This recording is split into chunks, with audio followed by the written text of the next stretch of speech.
Mrs. Brooks Buck, how dare you? You actually sat here and blamed the victim in Loudoun County. No means no and stop means stop. Several case laws to that. Nationally, 50% of reported rapes are committed by a partner, and 40% of those reported are those committed by someone that the victim knows. You claim to be a researcher, yet you chose to use an opinion piece. I know because I looked it up. It says opinion in red letters at the top. I don't know if you chose it because of its salacious headline or because it came from the gray lady.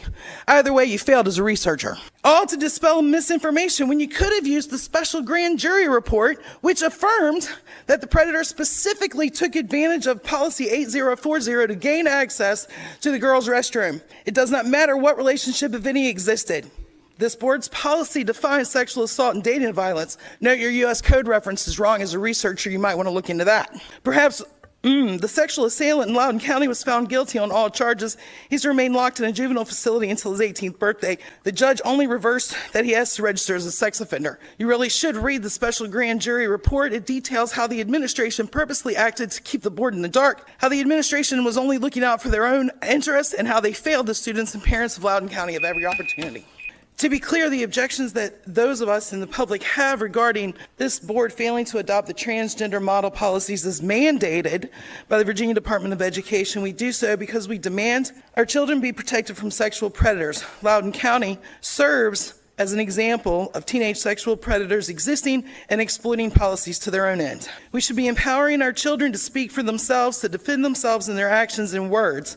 We should never encourage our children to remain silent in a situation when they are uncomfortable. And again, we should never blame the victim. In March 17, 2023, in the Suffolk News Herald, the superintendent declared that people, quote, pushed back when we put in a transgender policy that was mandated by the state. How does the superintendent now reconcile he is pushing back against state mandates on the same policy? The superintendent's changes significantly water down and weaken the parental rights that the state has specifically intended to reinforce. I am here to discuss the policy regarding non-disclosure of information to the parent if a teacher or a staff member feels that the disclosure will be harmful to the student, and also that they must only disclose to other school personnel. So my daughter struggled with these issues from an early age, and even though I did not affirm her decision, I was still able to guide her through this journey. She now embraces her femininity and her true female gender. She has said to me numerous times, "Mama, thank you so much for leading me to living waters. I'm so thankful that I didn't take hormones that would have changed my physical makeup or surgeries that would have marred my body for life." She would have gone through all these changes and still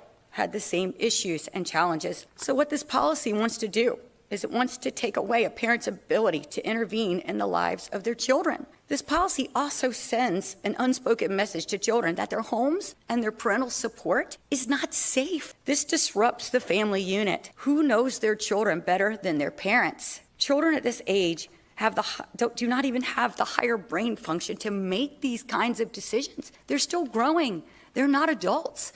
Even elementary, middle school, or high school, they don't have that upper brain function to be making these decisions. My daughter would have had a much different life had this policy been in place, and I would not have been able to help and lead and guide her through this decision. When I was 19 years old, I made the decision that I wanted to identify as a man, and I cut all my hair off, and I decided to go by he, him pronouns. I had been going to therapy for some childhood trauma-related issues for a while, and 2 sessions after I briefly mentioned to my therapist that I had gender dysphoria, she was already asking me if I wanted to start the process of hormonal therapy and asking me questions like, does your mother really love you if she won't call you by the name you want? And does your mother really love you if she won't call you by the gender you prefer? And if I couldn't see for myself at 19 what gender I was, then how can we expect those of an elementary, middle, and high school age to do the same? Excluding parents from this decision is not, in my opinion, it is not the best route to go, because if a therapist missed the mark, how can we expect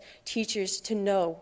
How can we expect teachers to pick up and decide for the students what's safe and what's not? My therapist was ready to remove my mother from the situation simply because she would not call me by a different name. I cannot imagine any of you thinking it is okay for a biological boy to be in a locker room with your daughter or granddaughter. My God doesn't make mistakes. If he created a boy with a penis, he's a boy. If he created a girl with a breast, she's a girl. Mutilating a child does not change the fact that they still have two X chromosomes and an X and Y chromosome. You cannot change how God made them, nor should you try without parent permission. These children belong to the parent, not the state of Virginia or the city of Suffolk. And when it comes down to the whole thing about parental rights, we heard this thing about the rights of the children. Everybody needs to Google search what the Supreme Court of the United States has recognized as rights of the children. The right of a child to talk to an adult without the permission of the parent is not a right of the child.